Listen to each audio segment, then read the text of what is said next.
Assalamualaikum warahmatullahi wabarakatuh. Kembali lagi dengan saya Rahmaniar.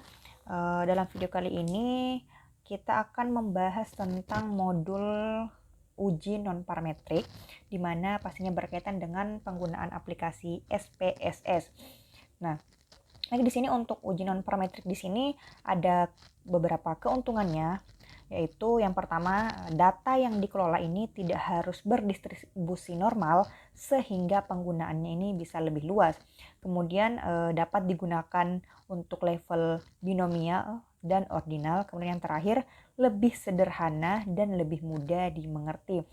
Nah, untuk uji non-parametrik ini kita akan menyelesaikan nanti latihan soal, di mana kita akan menggunakan 4 uji, di mana yang pertama yaitu adalah uji untuk satu sampel menggunakan uji Kolmogorov-Smirnov, di mana uji ini itu untuk menguji keselarasan data yang berskala minimal ordinal.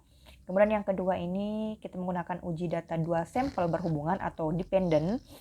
Nah, di sini kita menggunakan uji peringkat bertanda Wilcoxon. Kemudian yang ketiga ada uji data dua sampel yang tidak berhubungan atau independen dengan menggunakan uji Mann-Whitney. Kemudian yang terakhir ada uji data 3 atau lebih sampel berhubungan atau dependen. Nah, untuk uji ini kita menggunakan uji Friedman. Nah, untuk lebih lengkapnya kita langsung ke contoh-contoh soal. Oke, di sini sudah muncul tampilan SPSS. Nah, di sini kita akan mencoba latihan, di mana di sini nanti ada 4 latihan.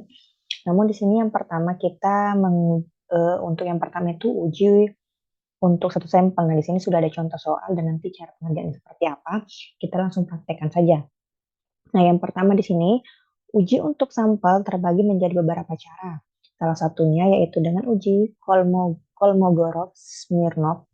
Uji Kolmogorov-Smirnov bisa dipakai untuk menguji keselarasan data yang berskala minimal ordinal. Di sini ada contoh soalnya. Berikut ini adalah data sampel berat saus cabai yang diproduksi PT Saus Jaya. Di sini angka dalam satuan.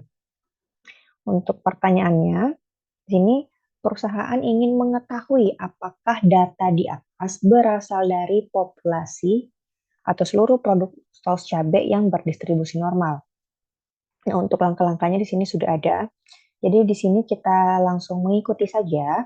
Nah, seperti biasa untuk memasukkan variabel ini kita mengetiknya di variable view. Untuk data view-nya nanti ketika setelah menginput di variable view nanti akan muncul di data view-nya. Jadi kita untuk memasukkan variabelnya kita masukkan di variable view. Nah, di sini hanya satu ya, hanya berat. Kemudian ini untuk type-nya numerik karena angka. Nah, untuk di sini datanya tadi adalah ada koma, di sini kita ganti 1. Kemudian untuk ini kita sesuaikan saja. Nah, jika sudah seperti ini kita tinggal lihat di data view. Kita sudah punya datanya, kita tinggal copy. Nah, kemudian kita analyze. Di sini kita memilih non-parametric test. Kemudian di sini saya memilih one sample case. Nah, ini. Kemudian untuk variabel berat ini kita pindahkan ke test variable list dengan mengklik tanda panah. Kemudian untuk test distribution-nya kita memilih normal, kemudian klik OK. Nah, untuk hasilnya seperti ini.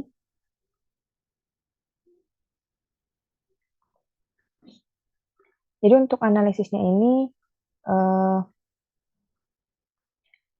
untuk hipotesis H0, distribusi populasi mengikuti distribusi normal. Kemudian untuk H1-nya, distribusi populasi tidak mengikuti distribusi normal. Kemudian pengambilan keputusan berdasarkan probabilitas. Jika probabilitasnya lebih dari 0,05 maka H0 diterima, dan sebaliknya jika probabilitasnya kurang dari 0,50 maka H0 ditolak. Namun di sini bisa kita lihat bahwa pada kolom assign signifikansi ini two-tailsnya di sini adalah 0,200. Nah, untuk diuji dua sisi adalah 0,200 karena kasus ini adalah uji satu sisi, maka probabilitasnya menjadi 0,200 dibagi 2, jadi hasilnya adalah 0,1. Nah, di sini didapat probabilitasnya di atas 0,05, maka Hanolnya diterima atau distribusi populasi mengikuti distribusi normal. Nah, ini untuk soal yang pertama. Ini kita save dulu.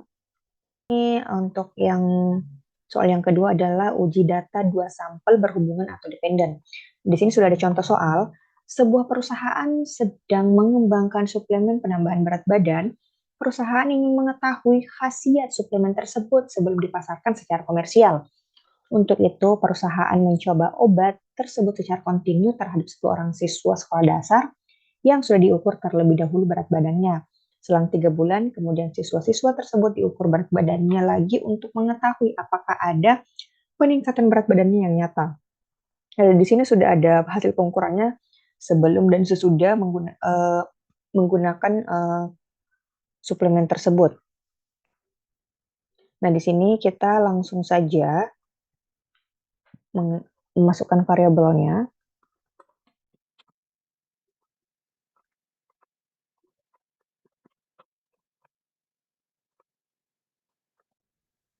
Nah, jika sudah seperti ini, kita langsung melihat ke data view untuk menginput data.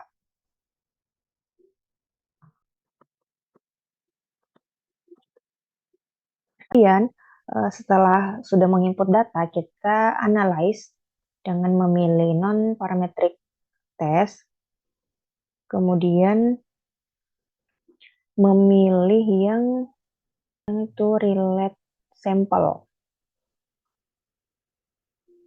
Oke, jika sudah seperti ini, untuk data yang di sini kita masukkan ke test pair yang sesudah juga. Kemudian untuk test type-nya kita milih Wilcoxon. Kemudian setelah itu kita klik OK. Nah, di sini hasilnya sudah terlihat. Nah, untuk analisisnya ini hipotesis untuk H0, suplemen tersebut tidak mempunyai efek berarti pada berat badan. Kemudian untuk H1, suplemen tersebut mempunyai efek pada peningkatan berat badan. Adapun untuk pengambilan keputusannya, yang pertama itu dengan membandingkan statistik hitung dengan statistik tabel. Nah, jika statistik hitungnya lebih kecil daripada statistik tabel, maka H0-nya ditolak. Nah, sebaliknya jika statistik hitungnya lebih besar dari statistik tabelnya, maka H0 diterima. Menghitung statistik statistik uji dari Wilcoxon ini, dari output terlihat bahwa dari 10 data, ada 2 data mempunyai beda-beda negatif dan 8 data bernilai positif. Dan tidak ada yang sama, dan dalam uji Wilcoxon yang dipakai adalah jumlah beda-beda yang paling kecil. Karena itu dalam kasus ini diambil beda-beda negatif, yaitu 4, bisa kita lihat di sum of rounds-nya. Kemudian dari ini didapat uji Wilcoxon adalah 4.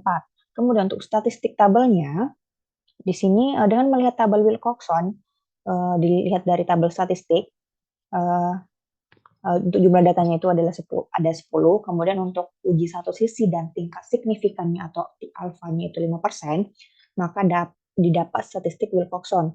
Sehingga keputusannya, karena di sini statistik hitungnya lebih kecil dari statistik tabel, maka H0-nya ditolak.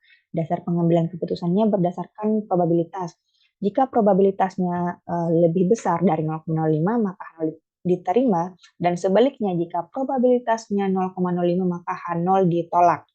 Sehingga hasilnya disebut kita bisa lihat di tabel statistik yang asymmetric two-tailed-nya itu adalah 0,016. Karena kasus adalah uji satu sisi, maka probabilitasnya menjadi 0,016 ini dibagi 2, sehingga hasilnya 0,008. Sehingga didapat probabilitas di bawah 0,05, maka H0-nya ditolak. atau suplemen tersebut memang mempunyai efek yang nyata untuk menaikkan berat badan. Nah, ini untuk contoh yang kedua. Tapi selain ini kita simpan dulu, kemudian kita lanjut ke soal berikutnya. Baik, untuk yang soal ketiga ini, uji data dua sampel yang tidak berhubungan atau independen. Di sini sudah ada contoh soal. Sebuah perusahaan yang bergerak dalam penjualan alat kesehatan ingin mengetahui apakah para penjualnya membutuhkan pelatihan untuk peningkatan kinerjanya, maka dibentuklah sekelompok salesman yang diberikan pelatihan sebelum melakukan penjualan. Kemudian di kinerjanya dibandingkan dengan kinerja salesman yang mendapatkan pelatihan. Ini sudah ada datanya, ada salesman sama kelompok. Oke, jadi kita langsung saja untuk masukkan variabelnya.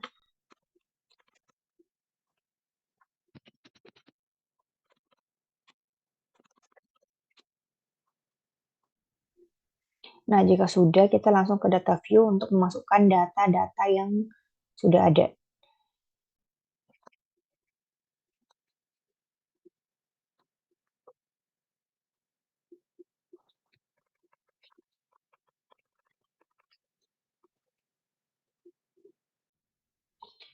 Nah, jika sudah kita masukkan datanya, kita langsung analyze.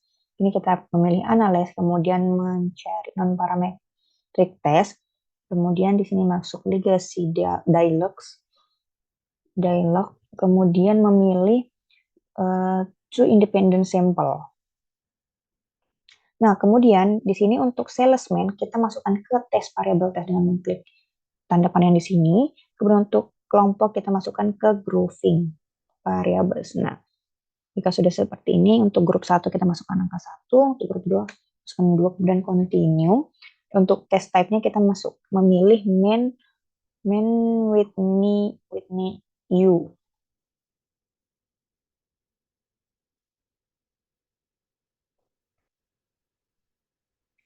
Kemudian kita klik OK. Nah, di sini sudah muncul hasilnya. Untuk analisisnya, di sini untuk H0, kedua populasi ini identik atau data penjualan kedua kelompok salesman tidak berbeda secara signifikan. Kemudian untuk H1, kedua populasi tidak identik atau berbeda dalam hal lokasi atau data penjualan kedua kelompok salesman berbeda secara signifikan. Adapun untuk pengambilan keputusannya, dasar pengambilan keputusannya adalah jika probabilitasnya lebih dari 0,05 maka H0 diterima, dan jika probabilitasnya kurang dari 0,5 maka H0 ditolak. Nah, di sini bisa kita lihat untuk di sini untuk tes statistiknya di sini ada exact set to tell-nya di sini adalah 0,000, sehingga bisa disimpulkan bahwa probabilitasnya ini di bawah 0,05 maka H0-nya ditolak. Atau kedua populasi tidak identik atau berbeda dalam hal lokasi atau data penjualan kedua kelompok salesman berbeda secara signifikan. Nah, ini untuk contoh yang ketiga. Nah, berikutnya kita lanjut ke soal yang keempat.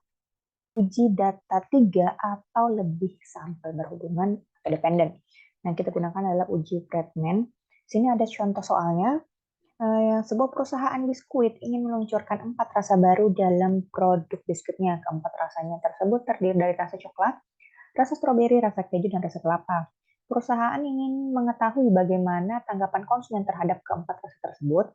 Kemudian dipersilahkanlah kepada 10 orang untuk mencicipi lalu memberikan nilai untuk setiap rasa yang ada. Nilai yang diberikan ditentukan antara 0 sampai 100. Nah, di sini sudah ada hasilnya untuk penilaiannya. Jadi kita langsung saja. Sini ada pun pertanyaannya, dari keempat rasa tersebut manakah yang memiliki mutu yang sama?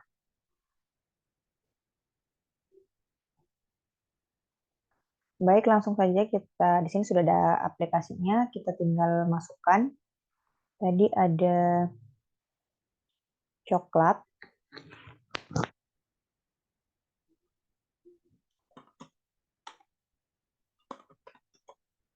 kemudian ada strawberry, kemudian ada keju, dan yang terakhir adalah kelapa. Ini untuk input datanya saya percepat.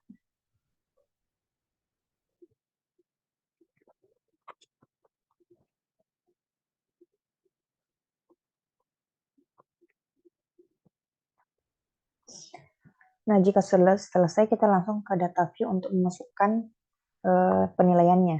Di sini tinggal copy.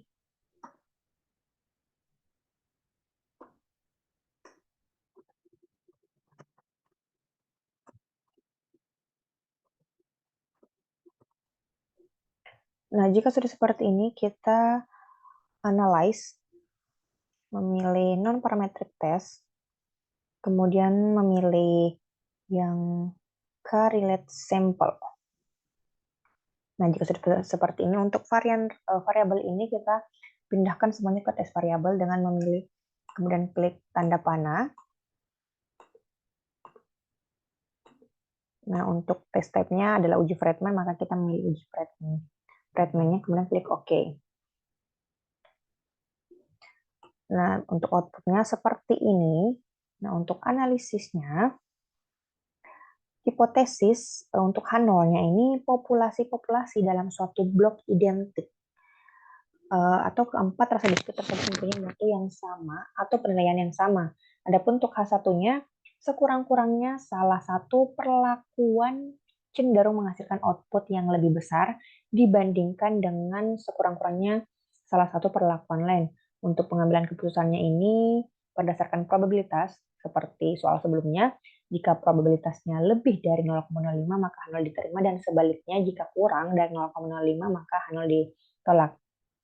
Sehingga hasil keputusan terakhirnya bisa dilihat bahwa pada kolom assign sign ini dilihat 0,000, sehingga dapat disimpulkan bahwa probabilitasnya ini di bawah dari 0,05 maka H0-nya ditolak.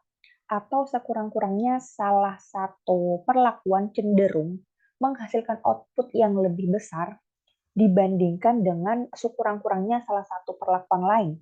Atau dalam kasus di atas, atau dalam kasus ini, sekurang-kurangnya salah satu jenis rasa mendapat penilaian yang lebih besar dibandingkan sekurang-kurangnya salah satu rasa yang lain.